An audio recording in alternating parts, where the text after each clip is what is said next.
Bismillahirrahmanirrahim. Assalamualaikum warahmatullahi wabarakatuh. Perkenalkan, kami dari kelompok 7. Di sini kami akan menjelaskan materi yang berjudul tentang sampel dan populasi. Saya Sena Nabila sebagai pemateri yang pertama dan teman saya yang bernama Elsa Arsita sebagai pemateri yang kedua. Untuk yang pertama, materinya pengertian populasi menurut para ahli.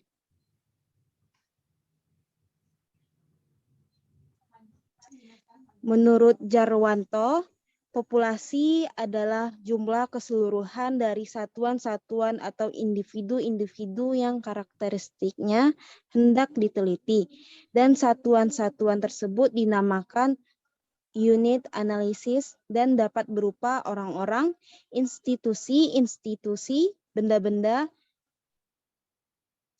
Menurut Netra, populasi merupakan keseluruhan individu yang bersifat general atau umum yang mempunyai karakteristik yang cenderung sama.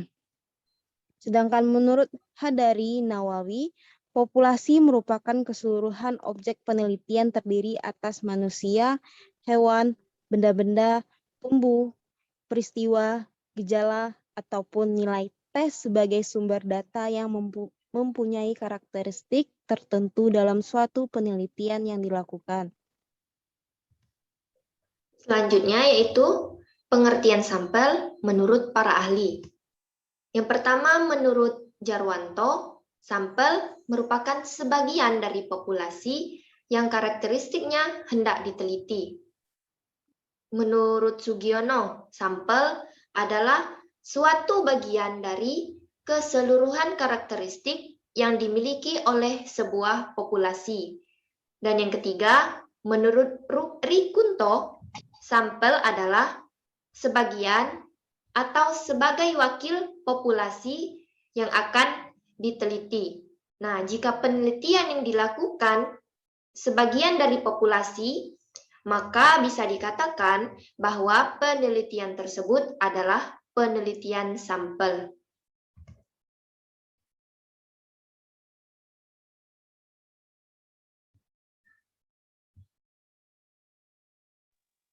Selanjutnya, perbedaan populasi dan sampel.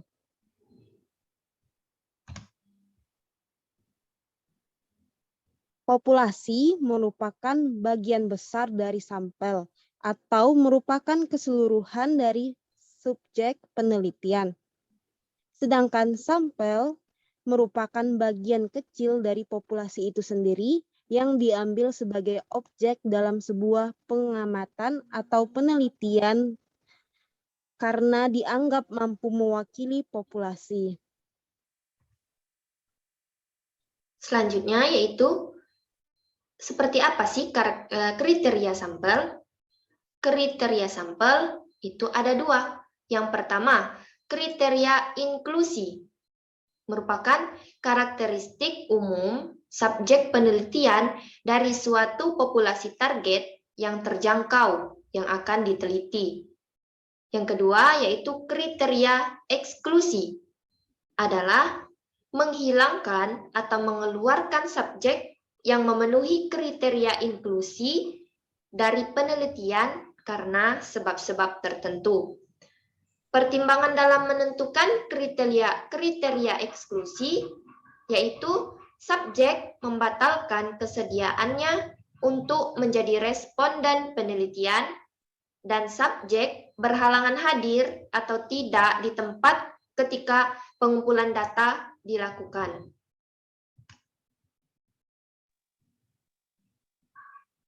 Selanjutnya, apa saja teknik pengambilan sampel seperti manfaat, syarat, dan jenis-jenis? Manfaat sampel yang pertama adanya dapat menghemat waktu. Yang kedua, hasil penelitian lebih akurat. Yang ketiga, dapat menghemat biaya. Yang keempat, hasil penelitian lebih mudah. Lalu untuk yang kelima, lebih ekonomis. Dan yang terakhir, dapat menghemat tenaga.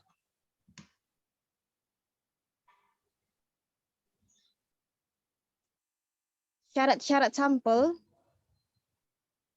yaitu yang pertama, sampel harus mewakili populasi atau representatif yang mencerminkan sifat-sifat atau ciri-ciri populasi semaksimal mungkin. Yang kedua, sampel harus dapat menentukan presisi, tingkat ketepatan, kesalahan baku atau standar error yang ditentukan oleh perbedaan hasil yang diperoleh dari sampel dengan hasil yang diperoleh dari populasi. Dengan syarat kedua metode dilaksanakan sama. Yang ketiga, pengambilan sampel harus sederhana, mudah dilaksanakan. Lalu yang terakhir, pengambilan sampel harus dapat memberi banyak keterangan dengan biaya minimal. Lalu, apa saja jenis-jenis sampel? Jenis-jenis sampel ada dua, yaitu probability dan yang kedua ada non-probability. Untuk probability terbagi menjadi 5. Yang pertama ada simple random sampling sample atau sampel sederhana, random sederhana. Dan yang untuk kedua, sampel random systematic. Ketiga, sampel random berkelompok atau disebut cluster sampling. Yang keempat, sampel random bertingkat atau disebut juga multi-stage sampling. Yang kelima, sampel random bertingkat atau disebut juga multi-stage sampling. Lalu untuk yang non-probability terdiri juga menjadi 5. Yang pertama ada purposive sampling, disebut sebagai sampel pertimbangan. Yang kedua accidental sampling, disebut sebagai sampel tanpa sengaja. Yang ketiga quota sampling atau disebut sampel kuota. Keempat saturation sampling, disebut sebagai sampel jenuh. Yang kelima snowball sampling atau disebut sampel bola salju.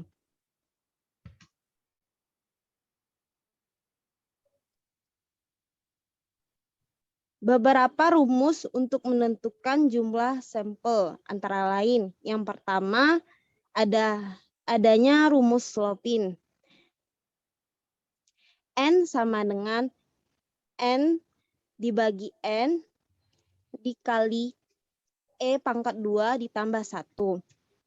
N merupakan sampel, sedangkan N besar merupakan populasi. E merupakan nilai presisi yang berjumlah 95% atau 0,05. Contoh, misalnya, jumlah populasi adalah 125 dan tingkat kesalahan yang dikehendaki adalah 5%. Maka jumlah sampel yang digunakan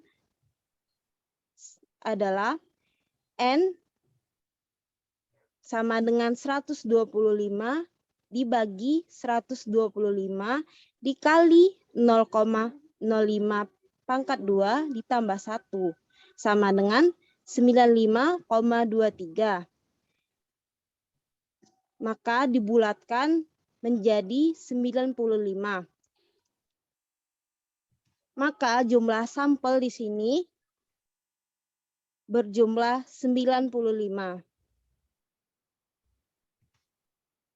Selanjutnya yaitu menggunakan rumus formula Jacob-Cohen. Rumusnya yaitu N sama dengan L dibagi F pangkat 2 ditambah U ditambah 1. Dengan keterangan N merupakan ukuran sampel, untuk F pangkat 2 itu effect size, U merupakan banyaknya ubahan yang terkait dalam penelitian, dan L merupakan fungsi power dari U, diperoleh dari tabel. Dan power dengan simbol P itu jumlahnya 0,95 dan effect size-nya 0,1. Seperti harga L dalam tabel itu dengan effect size-nya 1% dan power-nya 0,95 dan U itu 5. Jadi untuk L itu berjumlah 19,76. Maka dengan formula tersebut diperolehlah ukuran sampel dengan N sama dengan ukuran sampel 19,76, untuk L-nya 19,76 dibagi 0,1 ditambah 5 ditambah 1. Maka jumlahnya yaitu hasilnya 203,6. 203,6 itu dibulatkan dengan 203. Jadi jumlah sampelnya yaitu 203.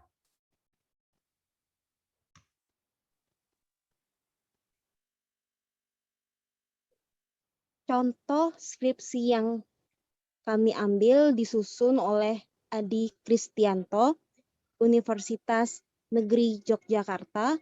Judul skripsi, Hubungan Lingkungan Pendidikan dengan Prestasi Belajar Siswa Kelas 11 Jurusan Teknik Mekanik Otomotif se-Kabupaten Sleman.